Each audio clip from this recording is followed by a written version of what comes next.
Alegerea textilelor pentru amenajările interioare reprezintă un pas esențial în definirea atmosferei unei locuințe. În 2025, tendințele se concentrează pe armonia dintre confort, durabilitate și estetică. În materialul următor vom explica pașii esențiali în selectarea celor mai potrivite textile pentru un design reușit. Astăzi ne aflăm în showroom-ul unei fabrici de mobilă pentru a afla câteva tips and tricks în alegerea materialelor pentru perdele și draperii, dar și cum potrivim materialele alături de canapeaua deja aleasă.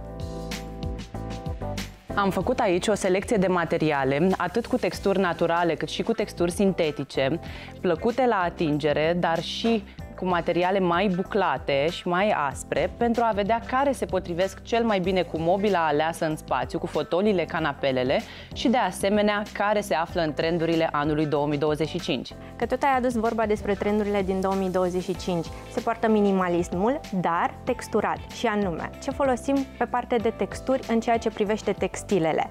Venim din niște ani în care materialul bucle a fost materialul vedetă al textilelor, dar cum îl combinăm? El trebuie asortat cu materiale fluide, astfel încât minimalismul pe care îl creăm și spațiile fluide pe care ni le dorim să nu fie încărcate.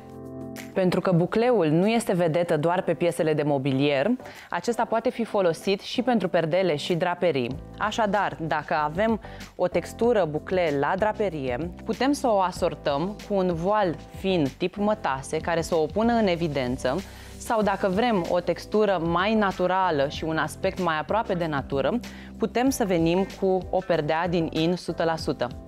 Că tot ai vorbit despre cum alegem materialele în funcție de texturile lor, aș spune că un punct important este cum le alegem în funcție de tonurile cromatice, pentru că acestea ar trebui să fie în concordanță atât pe partea de mobilier, cât și pe partea de perdele și draperii.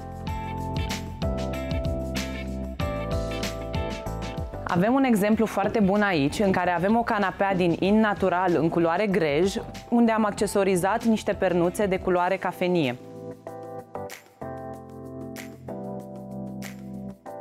Acest exemplu ne ajută și cum alegem din punct de vedere cromatic o draperie alături de accesoriile textile pe care le avem pe canapeaua noastră. Avem o textură diferită, într-un ton cromatic total diferit, dar se potrivește perfect. În aceeași combinație putem să venim, de exemplu, cu o draperie mult mai încărcată, texturată, exact ca perna de astăzi, exceptând bucleul sau partea de in, punând în evidență acest tip de material.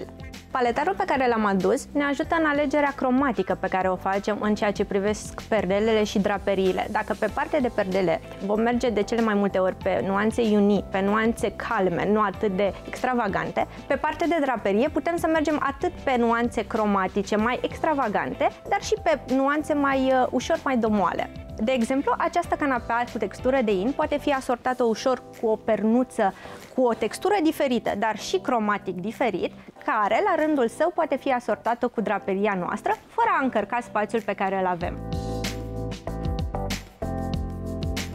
Pe lângă partea de cromatică, texturi, noi trebuie să ținem cont ca și designer și de partea funcțională, pentru că orice client are nevoie de un spațiu funcțional înainte de a avea un spațiu cu o estetică frumoasă.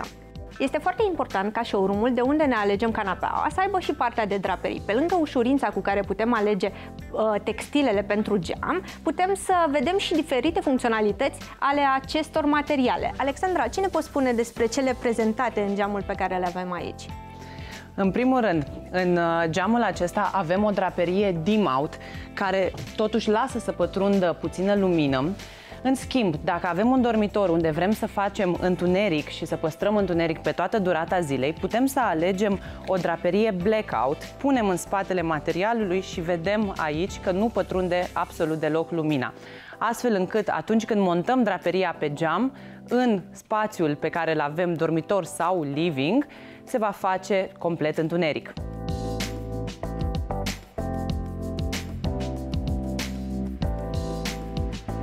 În concluzie, recomandăm să avem curaj să alegem texturi, culori, să avem grijă cum le asociem și să ținem cont de părerea specialiștilor pentru a crea un interior foarte bine conturat.